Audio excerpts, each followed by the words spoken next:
Salut à toi et bienvenue sur HTA Accent d'anglais, la chaîne pour que toi, lycéen, étudiant ou jeune diplômé, tu puisses rattraper le temps perdu en anglais.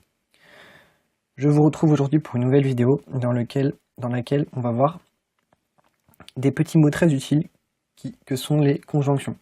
Donc une conjonction, ce sont les petits mots qui relient deux mots ou deux groupes de mots entre eux, donc qui sont très utilisés forcément et qu'il est important de connaître. Donc on va en voir plusieurs. On va voir or, but, because, and et if. On va tout de suite commencer avec or, qui signifie ou. Donc un exemple, would you like tea or coffee? Voulez-vous du thé ou du café? Un autre exemple, customers can pay in cash or by debit card. Les clients peuvent payer en espèces ou par carte. Donc un sens important à savoir avec or, c'est lorsqu'il est utilisé avec une phrase négative, donc lorsqu'il est utilisé avec un verbe qui fait appel à do du coup, ou alors un auxiliaire ou un modal qui utilise not.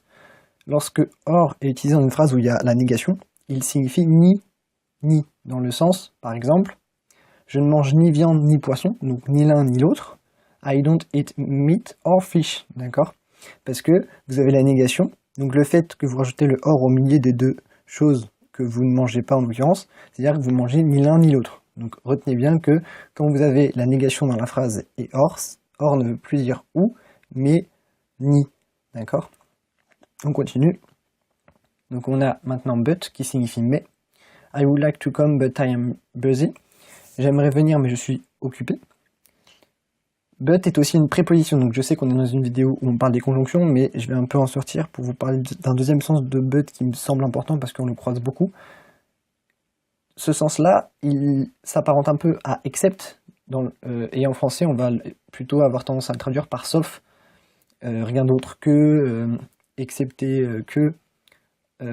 Donc par exemple, nobody but him can do it, donc lui seul peut le faire, ou alors personne ne peut le faire sauf lui. Ok. Donc retenez bien ce sens-là, parce que la première fois qu'on le voit, on ne sait pas trop qu'est-ce que ça veut dire, et il faut juste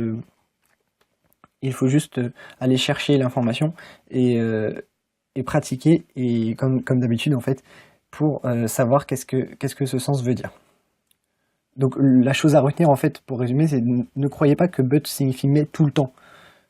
Il faut qu'il y ait une certaine logique. Là, c'est quand vous voyez nobody but, vous vous doutez que but va peut-être vouloir dire autre chose que mais.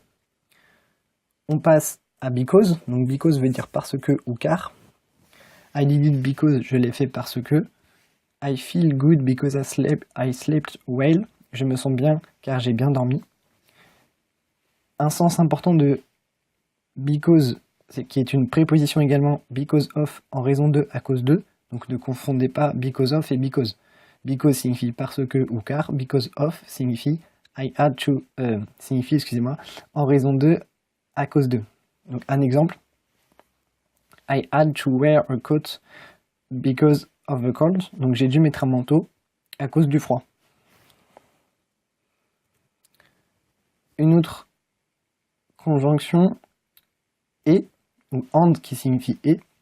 He put on his coat and went out. Il a mis son manteau et est sorti.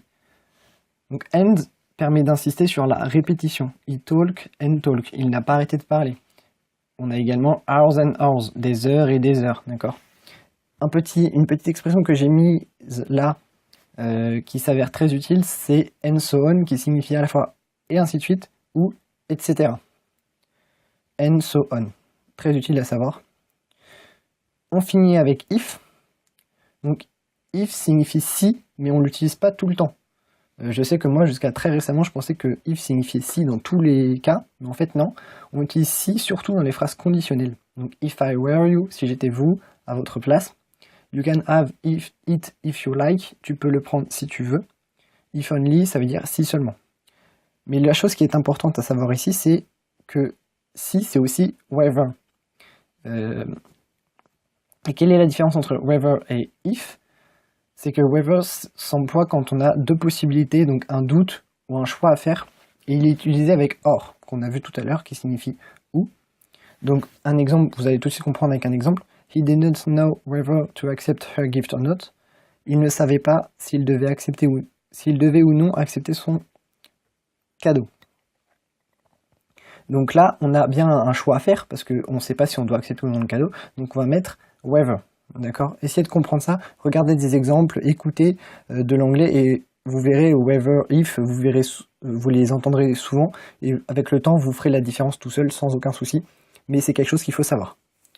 Donc, merci de votre écoute, moi je vous souhaite une bonne journée, et je vous dis à demain.